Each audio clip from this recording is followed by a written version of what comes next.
3D Raja.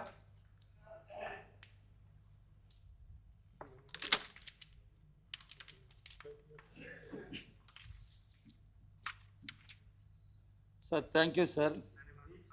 After Mr. Sharad Pawar, it is difficult to speak on this subject. He is such an experienced person. Even then, sir, I would like to make a few points. Last week, the new finance minister, Mr. Arun Jaitley, made a statement. He said, monsoon has just started. It is late start and it is too early to create any panic. This is what he said. Of course, we should not create panic in the country. At the same time, we should be prepared to face any catastrophe. And drought is one such catastrophe that India is witnessing time and again. Sir, in a drought-like situation, the worst affected are Dalits, tribals, small and marginal farmers, and cattle. Now, what are the immediate steps the government should do? One, government should not take excuse of the situation for not controlling the prices and inflation. Government should ensure the availability of food for the people and fodder for the cattle. Sir, the today's economic survey, this economic survey supplied to us today, it talks about record production of food grains and oilseeds. Substantial progress in acreage and production are recorded for 2013-14. As per the third advance estimates, the acreage under food grains has increased to about 126.2 million hectares and to 28.2 million hectares under oilseeds. Record production of food grains at 264.4 million metric tons, and oilseeds 32.4 million metric tons is estimated. This is economic survey. What I urge upon the government, if that is so, government should procure food grains, oil seeds, providing remunerative prices to our farmers. Government, it is not enough to talk about hoarding and black market. Government should take strong measures against hoarding and black marketing. Sir, in a situation as it emerges, drinking water will be a problem, and government should see it is not only in villages, even in urban centers, drinking water will become a problem. We will have to tackle this problem. Then people should have jobs in a drought situation. And there I agree with my good friend Jairam Ramesh that NREGA should be strengthened and if possible should be sustained at all levels. And the previous government did reduce the money spent on NREGA in the last budget. I think the new budget, we hope the new government is not going to reduce further the money spent on NREGA. In fact, I wish the new government should enhance the money spent on NREGA so that the agricultural workers, rural masses will benefit. Then, sir, the question of loans to the farmers. And there, Mr. Sharad Pawar has explained many issues. But the National Commission on Farmers once suggested that farmers should get loans at the rate of 4% simple interest rate.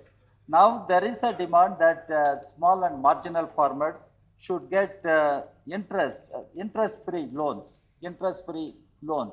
In fact, in some states, the LDF government in Kerala did make some attempts to provide interest-free loans to the paddy growers.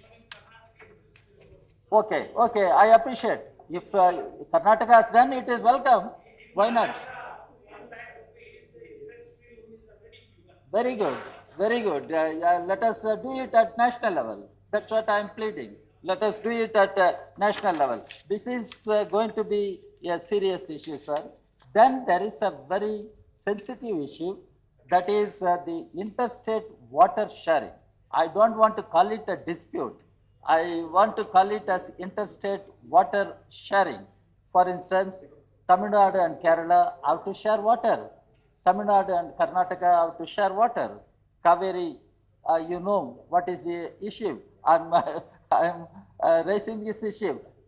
There are judicial verdicts. Despite that, what I am trying to say, when we are confronting a situation like this, I think the center should not lag behind in taking initiatives to settle the problems and help the interstate water sharing as early as possible.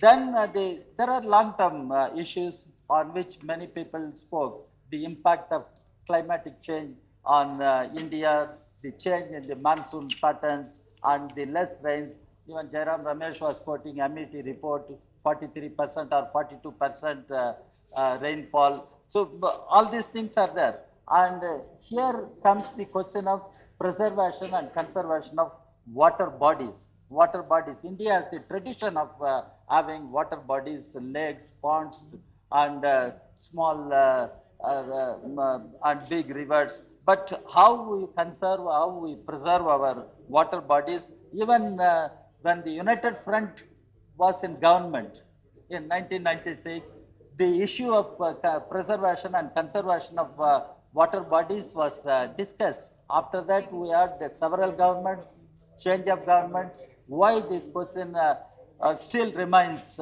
that we should address this question.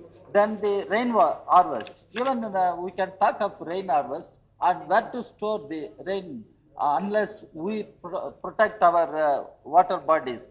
So the government will have to take long-term measures, will have to take short-term, immediate measures to tackle the challenges posed by the drought situation. Finally, once again, I underline the fact this emerging drought-like situation should not be used for the government to justify the price rise and inflation, which are really affecting the poor people and toiling people. When there is drought, if there is price rise and inflation, again the poor people will be affected. So the poor people need to be protected in a situation like this. There once again, I urge upon the government, you make the food grains available. There is a record production, as economic survey says, and procure the food grains, make the food grains available to our poor toiling people, and try to store the fodder for our cattle. Cattle is our wealth as far as India is concerned. And we'll talk of poor people, and we will have to talk of cattle also, and the farming community at large. So I hope the government is serious and understands the gravity of the situation, and I hope the government will take adequate measures to face the challenges that are confronting us in a situation like this. Thank you. Okay, thank you very much.